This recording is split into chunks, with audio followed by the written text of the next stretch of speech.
नमस्कार दोस्तों, स्वागत है आपका मेरे चैनल कॉमिक्स लाइफ में। शुरू करते हैं मनोज कॉमिक्स की एक मज़ेदार कॉमिक्स जुर्म की दुनिया पार्ट 2। और कुछ ही देर बाद, थैंक यू यंग मैन, हम तुम्हारे काम से बहुत खुश हुआ। हम सिंगले को तुम्हारी तरक्की के बारे में बोलेगा। Thank you mister William, thank you. वापस होटल सी व्यू लौटने पर, शाबाश विक्रम, शाबाश, तुमने हमारा कंसाइनमेंट सही सलामत होटल में पहुंचाकर सचमुच कमाल कर दिखाया है। शुक्रिया सिंगले साहब। अब अपने कमरे में जाओ और नहा धोकर फ्रेश हो लो। उसके बाद मेरे ऑफिस में आकर मुझसे मिलो। आज हम एक ऐसे प्लान पर विचार करेंगे जिसे साकार करने की तमन्ना वर्षों से हमारे दिल में है। Okay boss.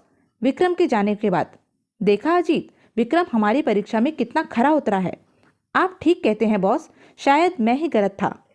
कुछ ही देर बाद विक्रम फ्रेश होकर सिंगले के ऑफिस में पहुंच गया था। विक्रम, इस समय स्क्रीन पर तुम जिस इमारत की तस्वीर देख रहे हो, यह वह इमारत है जो राजनगर पुलिस हेडक्वार्टर के नाम से जानी जाती है। लेकिन सिंगले साहब, आप यह सब मुझे क्यों दिखा रहे हैं? वो इसलिए विक्रम कि इसी इमारत की सबसे ऊपर वाली मंजिल पर पुलिस ने उस स्मैक का भंडार बना रखा है जिसे पुलिस अपराधियों से पकड़ती है। यानी कि पुलिस हेडक्वार्टर की इस ऊपर वाली मंजिल में सैकड़ों किलो स्मैक रखी हुई है। कहीं आप पुलिस हेडक्वार्टर के भंडार में रखी स्मैक के उस भंडार को उड़ाने की तो नहीं सोच रहे हैं? तुम बिल्कुल ठीक समझे विक्रम, हम यही चाहते हैं। अगर तुम साथ दो तो वो अरबों रुपए की स्मैक हमारी हो सकती है। मैं तैयार हूँ सिंगले साहब, मगर उस जगह की सुरक्षा व्यवस्था भी तो तगड़ी होगी। सुरक्षा व्यवस्था तो जरूर है, मगर हम उसे तगड़ी नहीं कह सकते क्योंकि स्मैक का वह भंडार पुलिस हेडक्वार्टर की इमारत में है। इसलिए पुलिस इस बात से आश्वस्त है कि कोई सपने में भी पुलिस हेडक्वार्टर पर हमला करने की नहीं सोच सकता। लेकिन फिर भी अरबों रुपए की उस स्मैक के लिए तो जो इंतजाम उन्होंने किए हुए हैं वह मैं तुम्हें बताता हूँ। पहला तो ये कि हेडक्वार्टर के ऊपर स्थित जिस शीशे वाले कमरे में वह स्मैक रखी है, वहाँ लगभग 10 सुरक्षा गार्ड 24 घंटे पहरा देते हैं। देखने में इस कमरे के शीशे साधारण लगते हैं, मगर असल में ये शीशे बुलेट प्रूफ हैं। वैसे तो इन शीशों को तोड़ना नामुमकिन है, पर फिर भी यदि कोई इन शीशों को तोड़कर अंदर घुस जाता है तो अंदर घुसते ही वह सीधा मौत के मुंह में चला जाएगा। वो क्यों? क्योंकि कमरे के फर्श व अन्य सुचालक वस्तुओं में हर समय 2500 वोल्ट का करंट प्रवाहित रहता है। ओह, फिर तो यह काम असंभव लगता है बॉस। नहीं मिस्टर अजीत, इस दुनिया में असंभव कुछ भी नहीं है।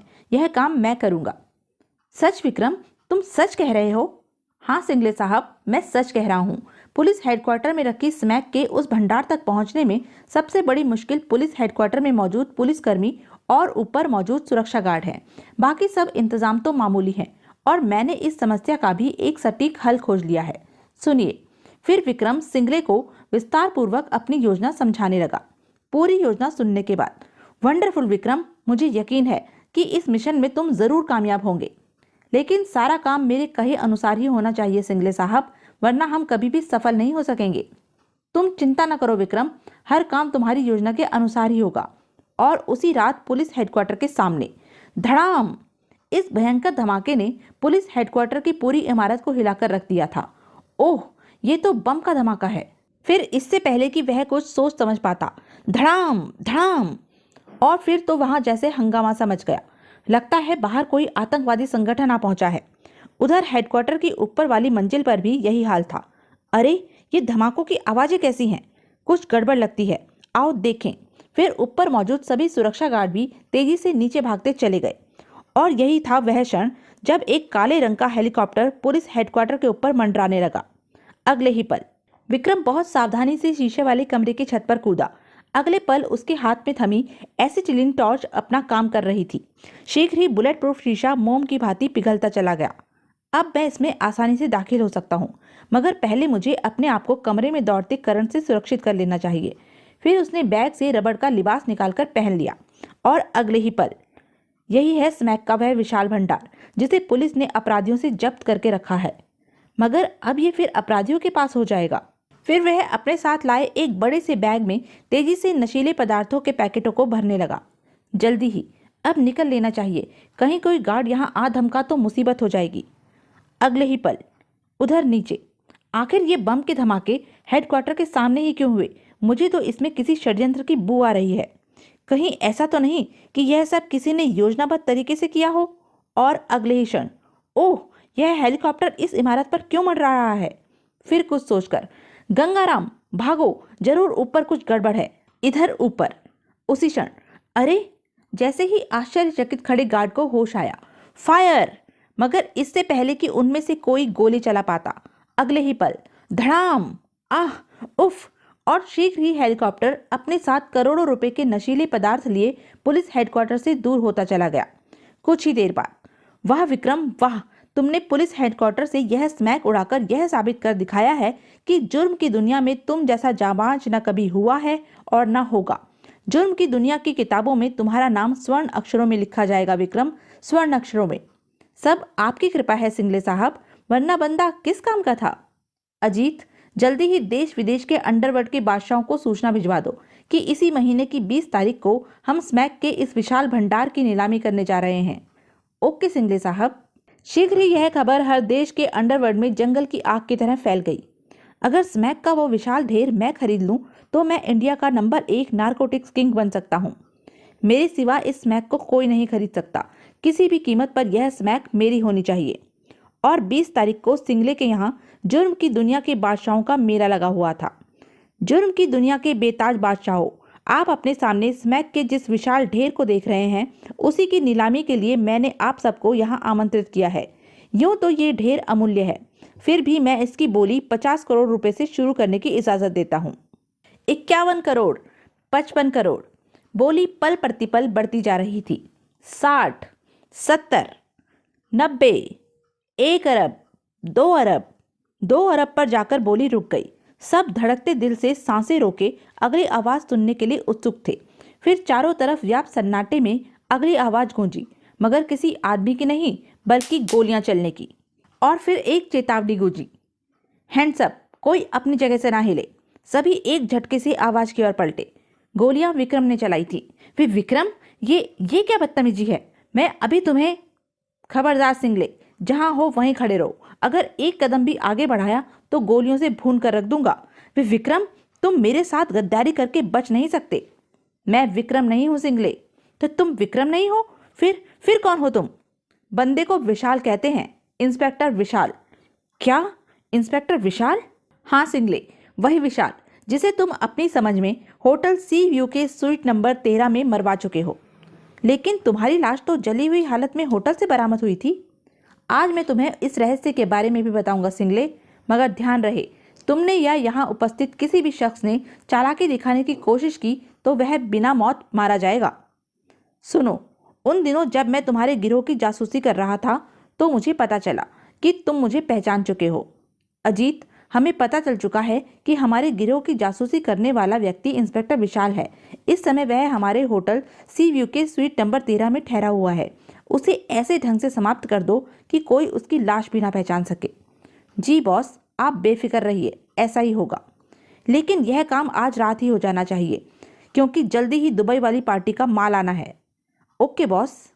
ओह, तो मेरा भेद खुल चुका है और आज रात ये मेरी हत्या करना चाहते हैं। मुझे तुरंत कमिश्नर साहब से मिलना चाहिए। मैं तुरंत कमिश्नर साहब से मिला। इसका मतलब हमें आज ही होटल सी व्यू पर छापा मारकर सबको गिरफ्तार कर लेना चाहिए। नो सर, मेरे दिमाग में एक योजना है। मैंने अक्सर सिंगले को अपने दाहिने हाथ अजीत से यह कहते सुना है कि वह हेडक्वार्टर में रखी स्मैक का भंडार लूटकर उसकी नीलामी करना चाहता है। तुम कहना क्या चाहते हो इंस्पेक्टर?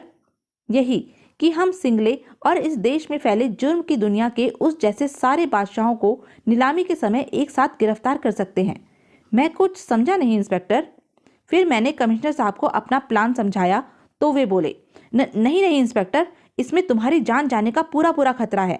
हम अपने डिपार्टमेंट के एक होनहार इंस्पेक्टर को इस तरह से खोना नहीं चाहते। कमिश्नर साहब ने मुझे समझाने की बहुत कोशिश की, मगर प्लीज सर, आप हाँ कह दीजिए। सिंगले और उस जैसे देश के दुश्मनों को खत्म करने के लिए मेरी जान अगर 1000 बार भी चली जाए तो भी कम है। आखिर उन्हें मेरी बात माननी ही पड़ी। ठीक है बेटे, मगर ध्यान रहे कि उन्हें हमारे इस प्लान की खबर नहीं लगनी चाहिए। और फिर तुम्हारे आदमियों ने मेरी हत्या की और स्वीट में आग लगाकर बाहर निकल गए। तुम्हारे आदमियों के जाते ही साथ वाले स्वीट में कमिश्नर के साथ छिपे हमारे आदमी एक लाश को मेरे कमरे में ले आए। तुम ठीक तो हो ना विशाल? Yes sir. दुश्मन अपनी तरफ से मुझे खत्म कर चुका है, मगर नीचे पहनी बुलेट प्रूफ जैकेट की वजह से मुझे खरोच तक नहीं आई है। फिर हम लाश को जलते हुए कमरे में छोड़कर होटल से बाहर निकल गए। फिर प्लान के मुताबिक मैंने प्रसिद्ध स्टंटमैन विक्रम, जो कि इस समय हीरो के अपहरण के अपराध में जेल में बंद है, का मास्क बनवाकर अपने चेहरे पर चढ़ाया और तुम्हें पुलिस के हत्थे चढ़ने से बचाया। फिर प्लान के मुताबिक सरकारी माल खाने में रखी स्मैक का ढेर लुटवाया। और अब हालत यह है कि मेरे प्लान के मुताबिक जुर्म की दुनिया के तमाम बादशाह यहाँ मेरी स्टेन गन की नाल के नीचे इकट्ठे हैं। ओह, इतना बड़ा धोखा। फिर विशाल ने अपने चेहरे पर चढ़ा मास्क उतार लिया। अब जेल जाने से पहले मेरी सूरत का भी नजारा कर लो सिंगले। तभी सिंगले का हाथ उसकी जेब की तरफ रेंगा, मगर इंस्पेक्टर विशाल असावधान नहीं था। उसके हाथ में थमी स्टेन गन गरज उठी। आह! फिर इंस्पेक्टर विशाल चीखा। तुम सबने सिंगले का हाल देख ही लिया है, इसलिए अब जो भी अपना हाल उसके जैसा करवाना चाहता हो वह बहादुरी दिखा सकता है। तभी पुलिस के सैकड़ों जवानों ने कमिश्नर के नेतृत्व में धड़धड़ाते हुए हॉल में प्रवेश किया। विशाल, शुक्र है तुम सही सलामत हो। गोलियां चलने की आवाज से मैं समझा था कि तुम, सर, जो देश के लिए हर समय अपनी जान हथेली पर लिए घूमते हैं, उन्हें इन जैसे कमीने कभी नहीं मार सकते। गिरफ्तार कर लो सबको। और कुछ ही पलों में अगले दिन इंस्पेक्टर विशाल की भूरी भूरी प्रशंसा हुई। Well done my boy, well done. We are very very proud of you. Thank you sir, thank you very much. तो यह थी मनोज कॉमिक्स की एक मज़ेदार कॉमिक्स। ऐसी ही मज़ेदार कॉमिक्स के लिए बने रहे मेरे साथ, और हाँ, मेरे चैनल को लाइक, शेयर और सब्सक्राइब करना ना भूलें। धन्यवाद।